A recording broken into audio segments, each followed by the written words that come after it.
bust up in here and get a biscuit this morning.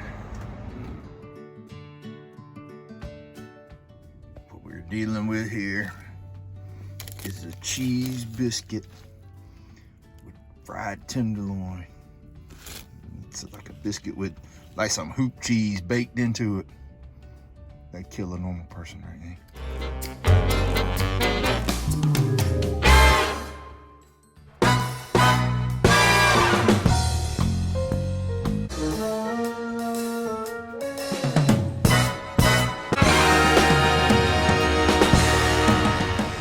Okay, I've attempted to make a aeration overseed video every day this week when I've gone out because I've been loading up every morning. Fertilizer, X-Start, and Triple Threat Plus seed to get out and aerate and everything. But I just get so busy, I just don't get inspired to make a video. We're gonna try it one more time again today. And I might include some of the little clips that I had made the other days, but once I got working, I lost interest in video.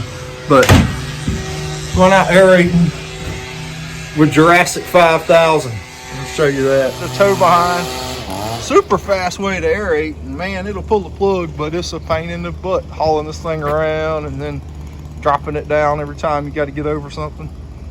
Anyway, well that's my basic aeration tool for this year.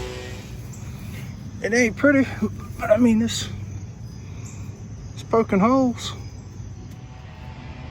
Okay, well this is interesting. Smoke this thing off, and for some reason he's gone around and put ryegrass around the edges. I mean, obviously that's got to be killed. We'll go ahead and aerate it, and then I got about 5 to do in this neighborhood. I'm gonna aerate it and then come back and spray the whole thing with glyphosate again. That ryegrass will stick out like a sore thumb in fescue. I'm not sure why he did that.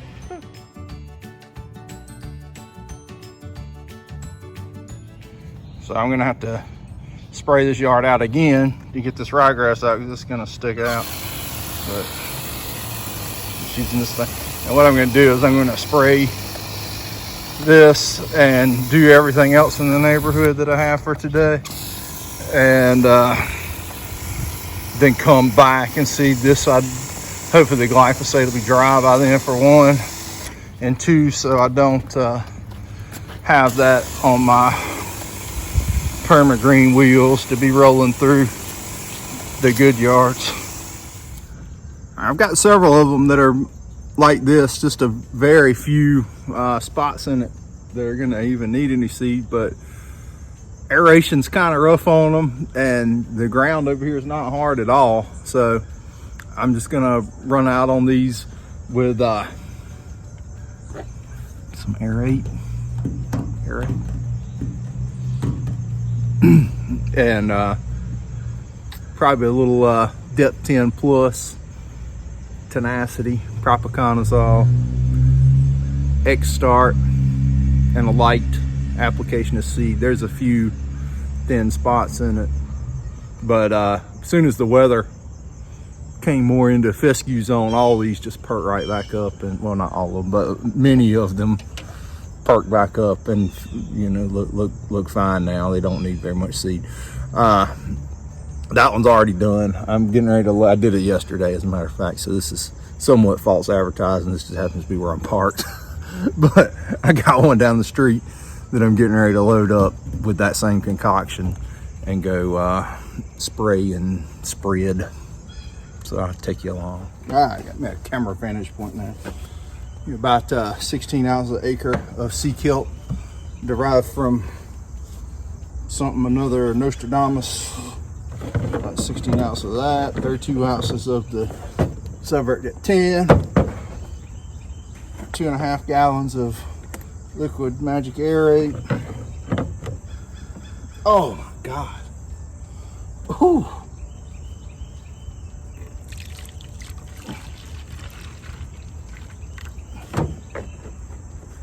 Oh, that made me lose my biscuit right there. Holy smokes.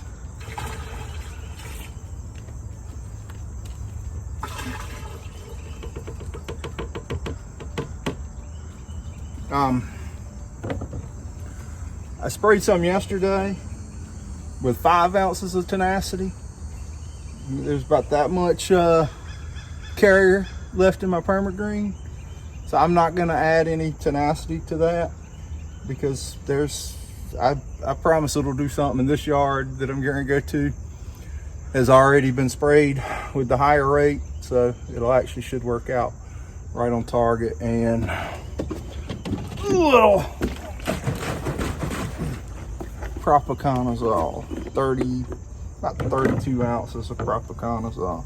This is a 41%, by the way. So I'm gonna go a little lighter, 28 ounces of propiconazole. Don't ask me why. Bottoms up.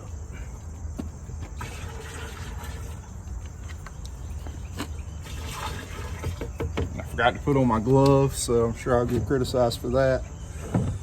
But I forgot. My apron. Gas. Okay, why add propiconazole now? I had a guy ask me on the YouTube channel if he should add propiconazole to his seeding, because there is some research out there showing that propiconazole will up your germination rate a little bit. I would not add it for germination purposes, because I don't think your bang for your buck, your return on investment is there for that. But it's I think it's October 1st today, or the end of September, something like that. But it's already getting hot today, and we're going to water the fire out of this stuff to get the seed to come up. So there will be disease pressure there, and some of this grass still has just a little, I'm seeing tiny remnants and signs of maybe a little gray leaf spot in some of it, and even some brown patch. So we'll go out with a rate of propiconazole with the overseed, just for safety's sake, but not so much for germination. But it will aid in germination a bit. But how much help do you need to germinate fescue, honestly? Just a thought.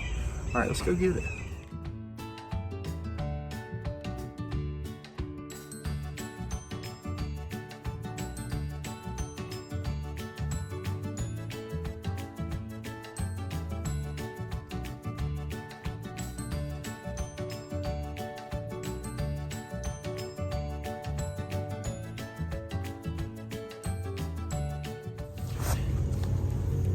It's terribly wet back here, so I'm gonna maybe walk some of this.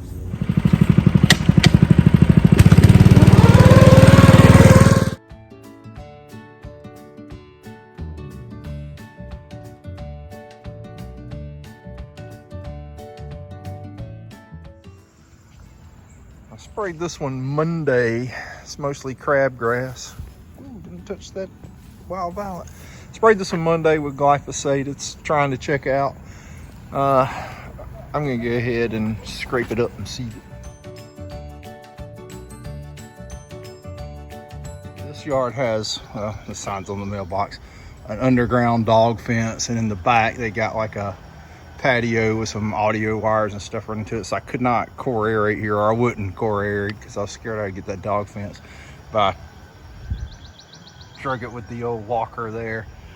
Many passes. Got my seed in there a little heavy. This ought to be something. All right, on to the next one.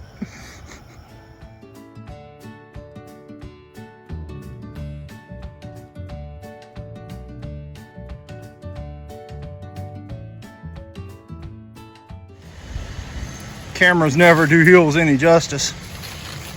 That's steep as hell.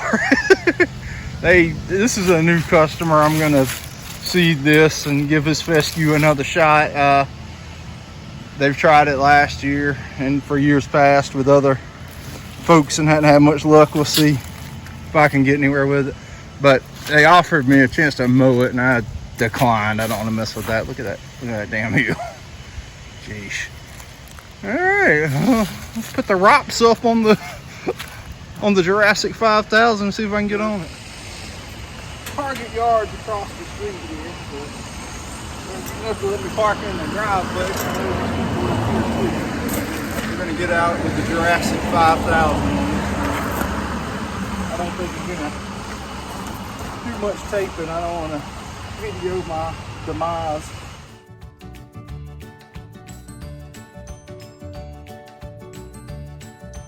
Plug this thing up with Jurassic 5000. I didn't die. I plugged the heck out of it too. I'll show you what it looks like. All right, this is what we're dealing with here. I got yay deep with 2 blocks on it. And I could run over it about 4 million times because it goes pretty fast with the big mower.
Like I said, I've been trying to put this video together all week, so a lot of this came from 2 days worth of stuff, and I wouldn't tape some of it and just forgot on some of the others.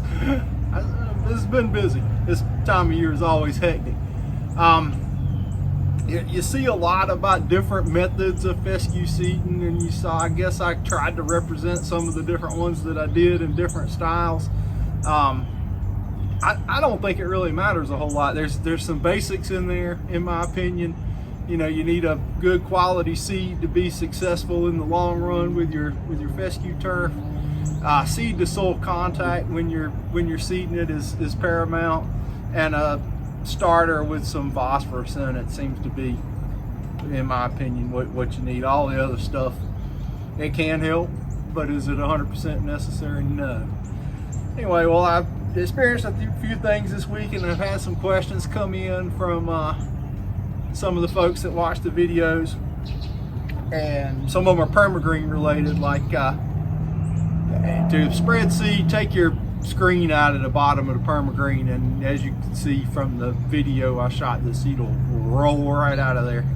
You can sling some seed. Your air filter, when you're in the seeding environment, you got a lot of bare dirt, dusty stuff, you're slinging fertilizer all day, seed is all dusty, your air filter will get clogged up in a second. So if your permagreen's running a little rough, check your air filter out first before you go buy another one. I don't know, go buy another one. I think Dan would like that. Anyway, well, I mean, that's just the basics, man. I try to put out some kind of seeding video every year, and I mean, you can get as fancy as you want, or you can get as basic as you want. I don't have an aerator that I can jump off cliffs with or anything, but I still poked holes in the ground with the Jurassic 5000 there. So, I mean, the end result was the same, probably not as productive and fancy for sure. But I'll come back with something next year. I got tired of my stand on breaking all the time, so I got something that wouldn't break. Went back out with the oldie but goodie. Anyway, I appreciate you guys watching, and of course we'll get to follow along all winter on some of these and see how successful they are, and see what we get with the different styles of seed installation. What I've seen in the past, and what you could probably expect when you core aerate and get plenty of moisture on them, you might see a little faster germination. versus when you just scratch up the surface and put the seed right on top of the ground. But then again, I mean, after a month, you wouldn't know the difference.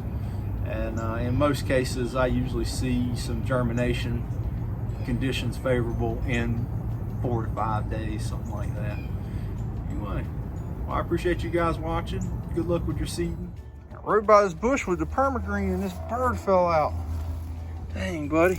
Sorry. Fly. Oh, wait a minute. That bird's got a price tag on him. He's a decoration. Just put him back up there.